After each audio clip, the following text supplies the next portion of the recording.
My name is Ed Snowden. I'm 29 years old. I work for Booz Allen Hamilton as an infrastructure analyst for NSA in Hawaii.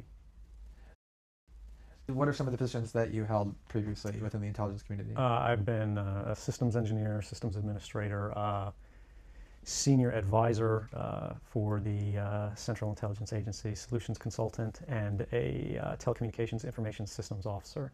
One of the things people are going to be most interested in trying to understand who you are and what you're thinking is there came some point in time when you crossed this line of thinking about being a whistleblower to making the choice to actually become a whistleblower.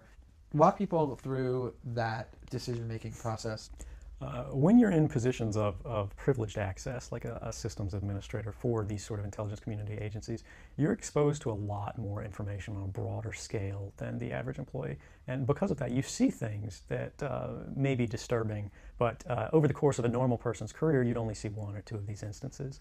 When you see everything, you see them on a more frequent basis, and you recognize that some of these things are actually abuses. And when you talk to people about them, in a place like this where this is the normal state of business, people tend not to take them very seriously and move on from them. But over time, that awareness of wrongdoing sort of builds up, and you feel compelled to talk about it. And the more you talk about it, the more you're ignored, the more you're told it's not a problem, until eventually you realize that these things need to be determined by the public, not by somebody who is simply hired by the government. Talk a little bit about how the American surveillance state actually functions.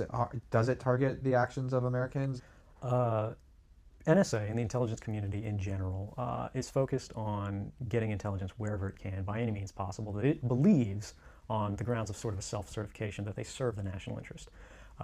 Originally, we saw that focus very narrowly tailored as foreign intelligence gathered overseas. Now, increasingly, we see that it's happening domestically. And to do that, the NSA specifically targets the communications of everyone. It ingests them by default. It collects them in its system, and it filters them, and it analyzes them, and it measures them, and it stores them for periods of time, simply because that's the easiest, most efficient, and most valuable way to achieve these ends. So while they may be intending to target someone associated with a foreign government or someone that they suspect of terrorism, they're collecting your communications to do so. Any analyst at any time can target anyone, any selector, anywhere. Where those communications will be picked up depends on the range of the sensor networks and the authorities that that analyst is empowered with. Not all analysts have the ability to target everything, but I, sitting at my desk, certainly had the authorities to wiretap anyone, from you or your accountant to a federal judge to even the president if I had a personal email. One of the extraordinary parts about this episode is that usually whistleblowers do what they do anonymously and take steps to remain anonymous for as long as they can, which they hope often is forever. You, on the other hand, have decided to do the opposite, which is to declare yourself openly as the person behind these disclosures. Why did you choose to do that? I think that the public is owed an explanation of the motivations behind the people who make these disclosures that are outside of the democratic model. When you are subverting the power of government, that's a fundamentally dangerous thing to democracy. And if you do that in secret consistently, as the government does when it wants to benefit from a secret action that it took, it'll kind of give its officials a mandate to go, hey, tell the press about this thing and that thing, so the public is on our side. But they rarely, if ever, do that when an abuse occurs. That falls to individual citizens, but they're typically maligned. It becomes a thing of these people are against the country, they're against the government. But I'm not. I'm no different from anybody else. I don't have special skills. I'm just another guy who sits there day to day in the office, watches what's happening, and goes, this is something that's not our place to decide. The public needs to decide whether these programs and policies are right or wrong. And I'm willing to go on the record to defend the authenticity of them and say, I didn't change these. I didn't modify the story. This is the truth. This is what's happening.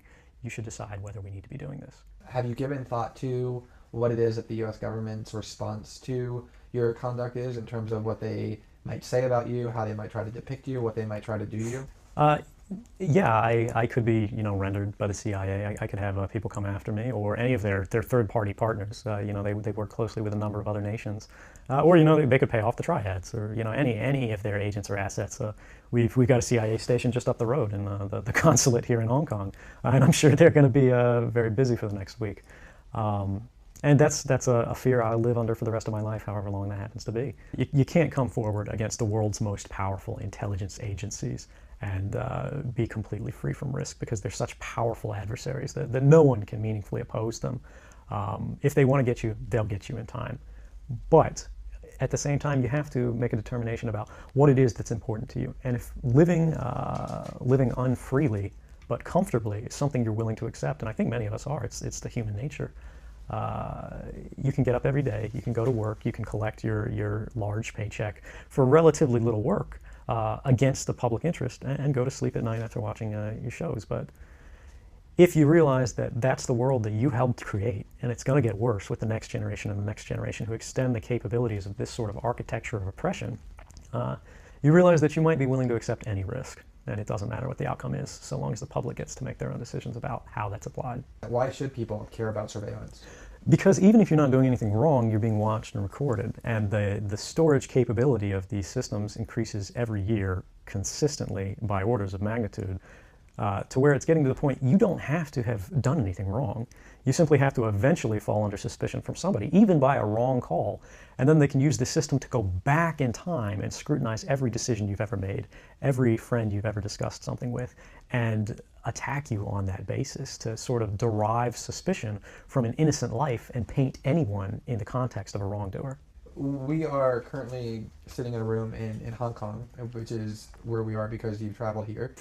Talk a little bit about why it is that you came here, and specifically there are going to be people who will speculate that what you really intend to do is to defect to the country that many see as the #1 rival of the United States, which is China, and that what you're really doing is essentially seeking to aid an enemy of the United States with which you intend to seek asylum. Can you talk a little bit about that? Sure.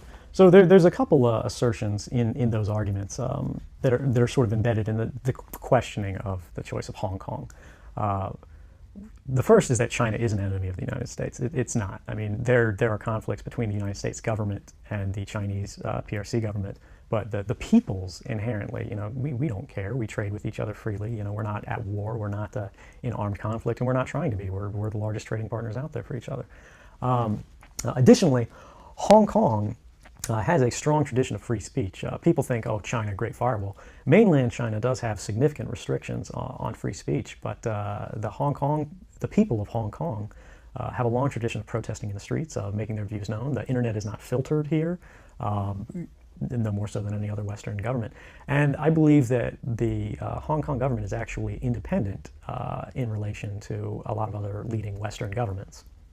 If your motive had been to harm the United States and help its enemies, or if your motive had been personal material gain, were there things that you could have done with these documents to advance those goals that you didn't end up doing? Oh, absolutely. I mean, anybody in the positions of access with the technical capabilities that I had could, suck out secrets and pass them on the open market to Russia. They always have an open door, as we do.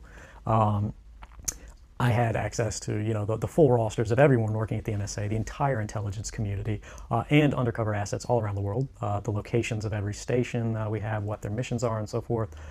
If I had just wanted to harm the U.S., that you could shut down the surveillance system in an afternoon.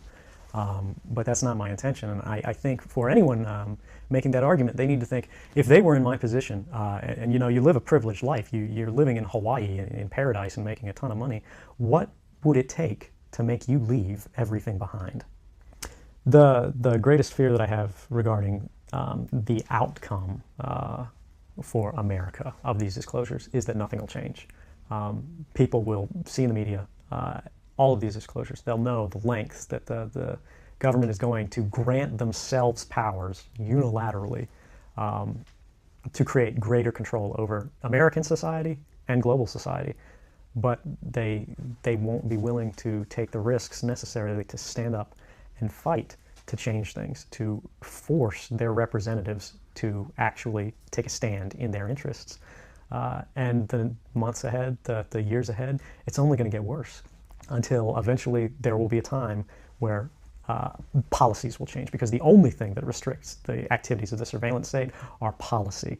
Even our agreements with other sovereign governments, we consider that to be a stipulation of policy rather than a stipulation of law. And because of that, a new leader will be elected. They'll flip the switch, say that because of the crisis, because of the dangers that we face in the world, some new and unpredicted threat, we need more authority, we need more power, and there will be nothing the people can do at that point to oppose it, and it'll be turnkey tyranny.